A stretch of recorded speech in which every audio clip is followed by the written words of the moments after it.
being an artist, I think you just need to remember like what fulfills you, and don't let like the fame be what drives you. Make it always be the art, you know. That's huge. And sometimes you need to, even though I'm not famous, anyone who's listening knows that. But I don't know. It's easy to get a big ego when people are telling you how great you are, how great your songs are, and I don't know. It gets to a point where I don't even like acknowledge, like if someone compliments me, that's something I've been confident on a lot. I don't even like acknowledge it as truth because I've heard it so many times. I'm like, they're just saying that because you say. Numb fact. I've become numb to it, which I don't like that, because I want to be able to. I don't know, when I give compliments, I want people to be able to receive them fully. So I want to find that kind of gratefulness again, because I feel like I've lost that in my ego, I guess. But not, I don't know, not intentionally, not like in I don't know. With success comes praise, which numbs what people are praising, so you feel less gratitude. Right. And it's nothing against the person. I'm like still very grateful that they take the time out to like message me on Instagram or something like right. that. But I don't know. It's just a weird feeling. Describe the feeling. That's hard. Yeah. I don't know. I just like it takes this like a special message to like really like take me off my feet and be like, wow, they really meant that, because I guess I don't know. I guess a good example of this is like when you're walking downtown or something, you pass someone and like, hey, how you doing, right? They're not really asking you like how you're doing, right? I mean, I think at one point that term was meant to really ask how someone was doing, right? But now it's just turned into like a thing you do. Yeah. So when I hear from them, even though it's genuine, it feels like to me it's just a thing you say, you know, to someone who's playing music on stage. But the moments when people come up to me, like this happened a couple times, and they cry or something like that. That's like 10 times an applause or 10 times any compliment. And I know it's something you can't control. I don't want to encourage people to come up to me crying to just to try and make me happy. But I don't know. That's something I don't see as often. So it like really like, wow, it must have really meant a lot to them. Yeah. So I don't want to lose that gratefulness. So I don't know if I explained it well. No, I think I get it a lot. You think you can? Do you ever want to work on that? On like feeling that gratitude? Yeah, I think I should. I definitely want to, because I know there's a lot of people in the industry who are pretty self-centered and kind of get turned into assholes, you know. And I don't ever want to be like that. And I want people to know, my future fans to know that when they tell me something, that it really means a lot to me. Yeah. And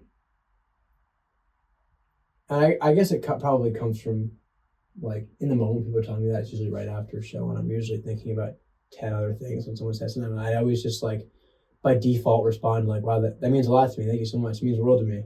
And I guess maybe I'm just not taking it in how I should. It's not that like I took it in and I'm not grateful. It's more that I'm not like fully in the moment listening to them and like absorbing what they said to me. I think that frames it better, because I think I was it sounded like I was saying that I don't care what people say, I don't care if you compliment me. It's more that I'm just not really present enough to absorb it. Right. Like after a show, you just like that took a lot of work, and right, the endorphins are flowing. Right. Yeah, you're as you said, your mind's like thinking about 10 other things, so it must be hard to concentrate on what this one person has to say. Yeah, and hopefully maybe through repetition I'll be able to like, it won't feel as much of a high after. I won't feel as much of a high afterwards, so I'll be able to like be more present. But like I know when I've talked to like artists after the show, or even before, like there's, I don't know if you're familiar, there's a guy named Alan Stone who's like a soul and funk artist, and he's played at Prescott Park where I opened.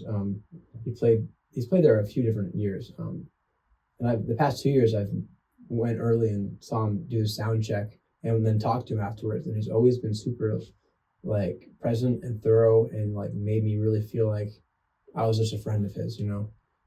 and I want to be able to carry that into my career. That makes sense. Just Yeah. My question to you though is like, well, I feel like you do the same thing, and I wonder if Alan feels the same way you do, right. and it feels like an act to him as well. Yeah, that's a good point. That's interesting to think about. Because you're pretty good at, like, as you said, your default response to something not meaning that, to not touching you that much is thanks, that means a lot. I know, I feel like I've blown my cover, honestly, in this podcast. Cut it. It really does mean a lot when I look back and think about everything that everyone has said. It really does keep me going. And it means a lot, like, when you think about it. But, like, I know what you mean, where, like, people will tell me, like, Jack, that's great, like, but when you've heard it so much, when you've gotten the same affirmation so much, it does numb down. And I try to remember, well, a practice I'd gotten into and I've stopped is a gratefulness journal, where you just write down, or a gratitude journal, where you just write down everything you're grateful for and really kind of meditate on that. How did that feel when you were doing it? Did it help? 100%. Like right off the bat, the first time you did it, you were like, or did it take like? Took a little bit. But it happened pretty fast. And I've definitely kept that practice of gratitude. I mean, like, I called this the Grateful Podcast because it's something I really, really take seriously. Like, I think through conscious awareness and conscious practice, we can come back to feeling less numb about things.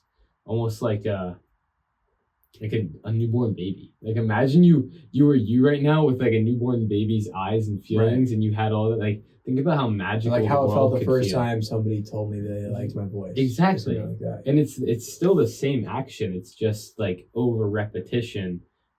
It's become numb to you, but it's the same person. So I think, like, I try to think about that in my life too, where I don't get people like coming up to me and like saying that my music touched them so much, but I have certain moments, and I try to like really reflect on that, like before I go to bed, like meditate on the fact that, man, like that's so special, and I want to feel that. And try to become more present in the moment so that I can feel things as like I would have felt them if it was the first time. Sure, that's great. Yeah, I just gotta find the method that kind of cleanses the palate, like you were saying. And meditation would probably work. I'm just practicing gratitude, which I don't really do. And I guess I think about it sometimes, but making a conscious effort to be grateful for, I don't know, my upbringing and my fans, and the fact that I can even do this in this country. Yeah, that's definitely food for thought.